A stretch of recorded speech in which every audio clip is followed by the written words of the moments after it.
9 lições para pastores que estão enfrentando conflitos de liderança. O conflito de liderança na igreja é difícil, é assustador, desorientador, confuso e prejudicial. E toda a igreja experimenta tal conflito. Jesus falou sobre falsos profetas que estariam entre os discípulos. Mateus, capítulo número 7, versículos 15 ao 9. Da mesma forma, Paulo advertiu aos pastores da igreja de Éfeso que os lobos se levantariam dentre eles e não pouparia o rebanho. Atos, capítulo 9, versículos 29 ao 30. Enfrentar tais ameaças necessariamente envolve conflitos. Depois, há os desentendimentos menos terríveis, mas ainda frequentemente destrutivos. Os pastores precisam estar vigilantes para fazer tudo o que puderem para evitar os conflitos de liderança, mas também precisam responder sabiamente ao conflito de liderança quando eles surgirem. Olhando para este ponto, aqui estão 9 lições que extraí da experiência de conflito que já enfrentei na minha vida ministerial. Primeiro ponto: pregue a palavra de Deus fielmente. Não se esqueça disso. Como pastores, nossa responsabilidade mais básica é pregar a palavra do Senhor. 2 Timóteo, capítulo de número 4, versículo 2. Mas em meio às batalhas, podemos facilmente nos desviar e colocar a preparação da ministração em segundo plano. Uma das primeiras perguntas que um pastor mais experiente me fez quando soube que eu estava enfrentando conflitos na igreja foi: Pastor Beethoven, como estão os seus esboços? Ele queria que eu evitasse a armadilha no qual muitos pastores caíram, de pensar que tinham uma desculpa para não se prepararem. Irmãos, homens de Deus, mulheres de Deus, a batalha afetará as nossas emoções. E isso, às vezes, tornará a preparação do sermão muito difícil. Mas o povo de Deus ainda precisa ouvir a sua palavra. Todo pastor precisa passar tempo com Deus por meio de sua palavra. Davi se fortaleceu no Senhor quando os seus próprios homens falaram sobre apedrejá-lo, depois que as suas esposas e filhos haviam sido levados cativos pelos amalequitas. 1 Samuel, capítulo número 30, versículo número 6. A cada semana, nossa preparação para a ministração nos dá a oportunidade também de fazermos a mesma coisa. Segundo, ore fervorosamente. No conflito de liderança, a luta é quase sempre pessoal. Os pastores são forçados a enfrentar oponentes humanos quando a saúde da igreja está em risco. Mas, em última análise, precisamos lembrar que Satanás está trabalhando em todos os casos de conflito na igreja. Ele pretende que o conflito cause divisão na igreja. Ele pretende que os membros da igreja sejam feridos e enganados. Se possível, ele pretende desonrar o nome de Cristo na comunidade. E aqui está o ponto principal. Entenda isso. Satanás é muito mais esperto e mais forte do que nós. Quando ele pediu ao Senhor que peneirasse Pedro, em Lucas 22, versículo 31, Satanás não tinha dúvida se ele seria bem sucedido ou não. Só precisava de permissão. Diante de tal inimigo, nossa responsabilidade como pastores é nos humilhar em oração e pedir a Jesus, o grande pastor das ovelhas, que lute pelo seu povo e lute por nós. Terceiro, ame o seu povo. No conflito, insinuações sutis, acusações vagas e até mentiras se combinam para apresentar aos membros da igreja uma imagem distorcida do seu pastor. Como eles podem separar o verdadeiro do falso? Pastores, é nossa responsabilidade amarmos o nosso povo tão bem que eles realmente nos conheçam. Se, como um padrão de ministério, nos escondermos em nossos estudos e nos recusarmos a interagir com os outros membros da igreja, eles não nos conhecerão e, portanto, não estarão preparados para reconhecer a calúnia quando o conflito acontecer. Como devemos amar o nosso povo? Você pode estar se perguntando e eu te respondo de 100 modos diferentes. Porém, um modo de amar é essencial, com a hospitalidade. Os homens de Deus devem ser hospitaleiros. A hospitalidade é um meio maravilhoso de discipulado, mas também prepara o nosso povo para o conflito. Ao amarmos nosso povo e convidá-los para dentro das nossas casas, para que eles possam realmente nos conhecer, nós o capacitamos para que reconheçam as imagens distorcidas pelo que Satanás muitas vezes tenta impor sobre as suas mentes. Quarto, medite sobre Mateus 5 e Romanos 12.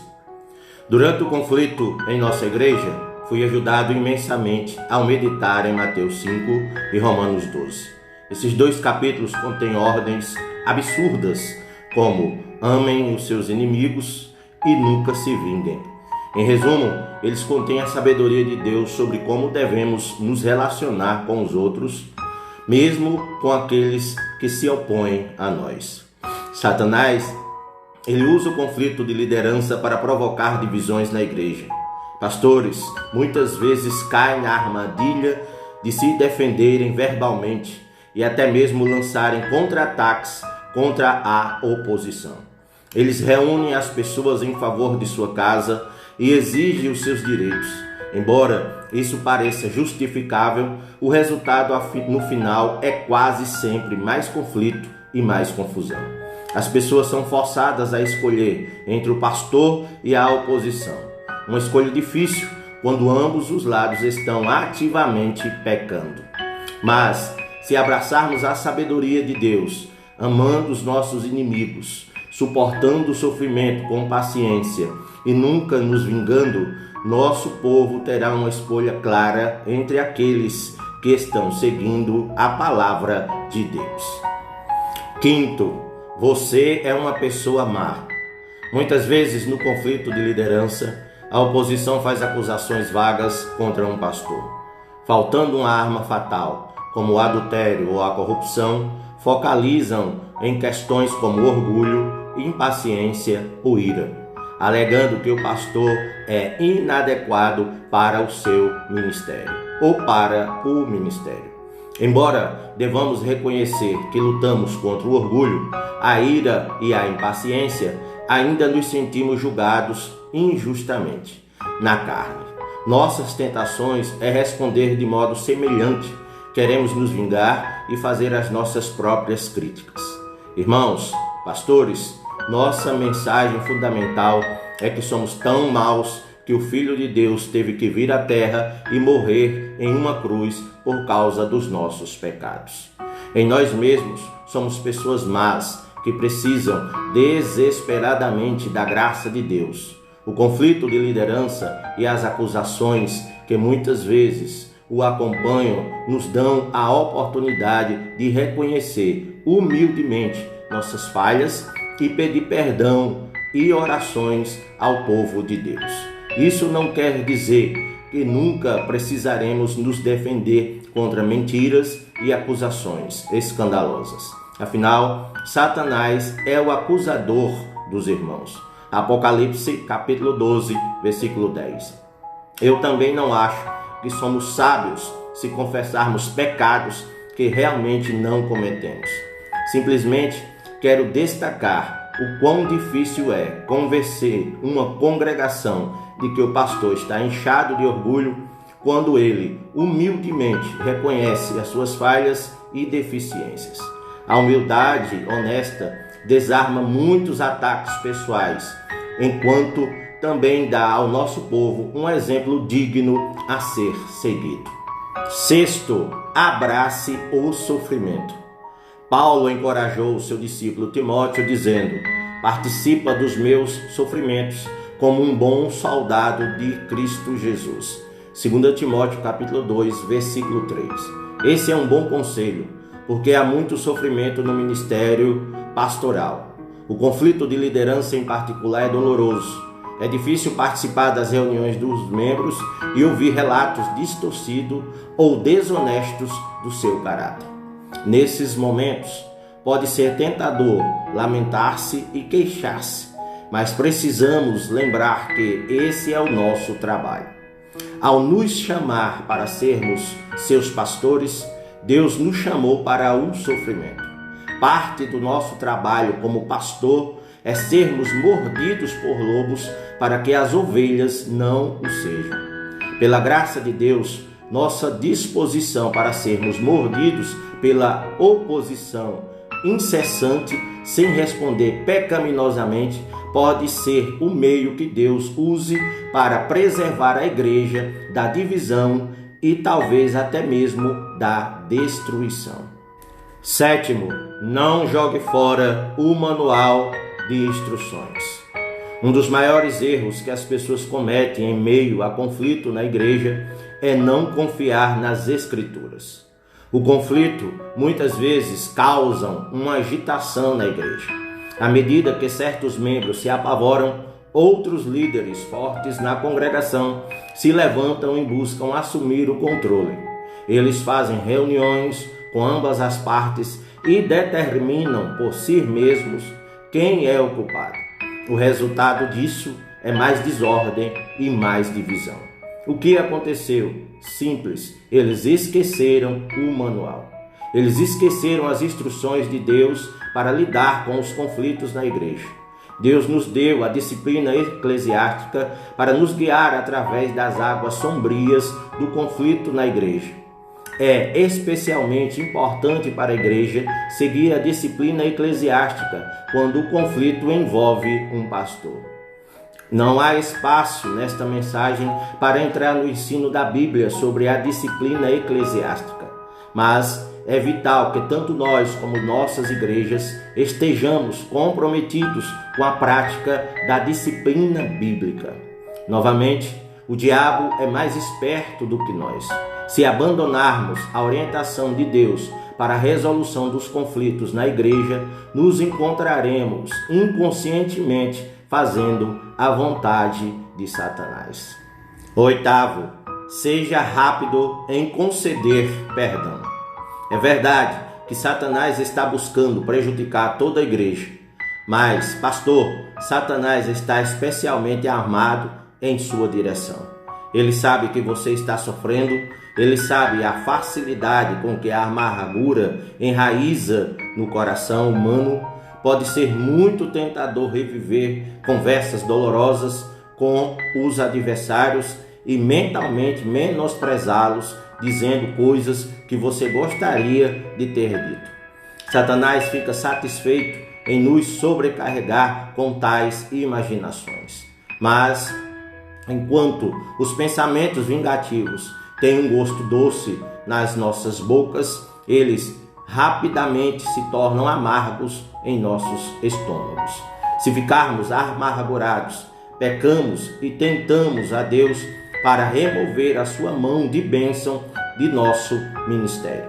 O que devemos fazer então?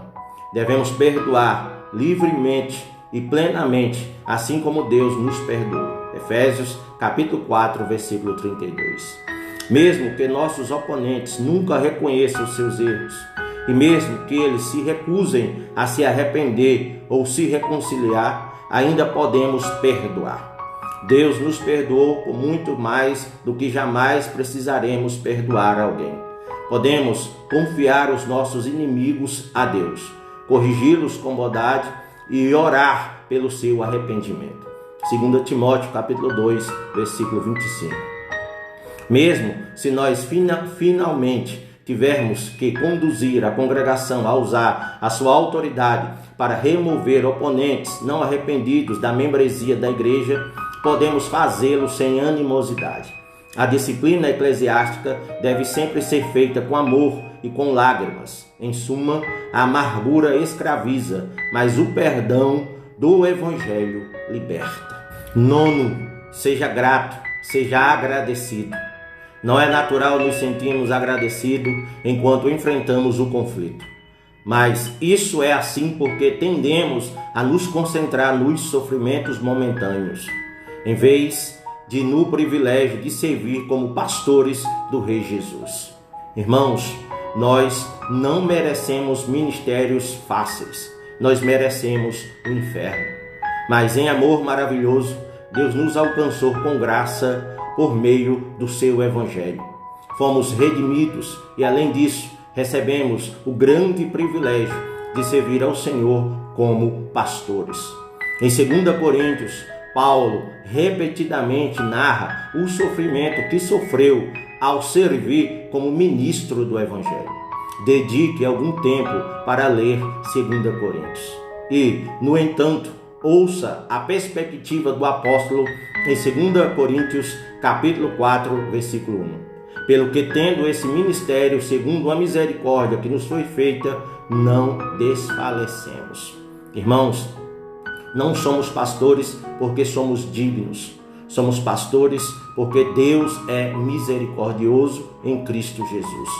Tudo que recebemos de Deus é misericórdia. Mesmo as temporadas desorientadoras e deprimentes e sombrias do ministério são misericórdia. As leves e momentâneas tribulações estão produzindo em nós eterno peso de glória acima de todas as comparações. 2 Coríntios, capítulo 4, versículo 17. E temos todos os motivos para sermos gratos. Conclusão: não há dúvida que o conflito de liderança na igreja é muito difícil. Mas, como pastores, podemos nos alegrar com a realidade de que a graça e a sabedoria de Deus são suficientes para nos sustentar. Podemos suportar porque sabemos que no devido tempo nós ceifaremos, se não desfalecermos, é claro. Gálatas, capítulo 6, versículo 9. A igreja de Araguaína experimentou a graça de Deus nos últimos anos. Eu não posso dizer que estamos completamente recuperados, mas posso dizer que Deus tem sido bondoso conosco. Ele nos guiou até aqui. Ele deu à nossa igreja novos obreiros e auxiliares que estão ajudando fielmente o rebanho. Eles continuam a sustentar e prover a nossa igreja. E Jesus continua a nos ensinar que em todos os momentos Ele é o suficiente. Que o Senhor te abençoe de uma forma extraordinária. A paz do Senhor Jesus.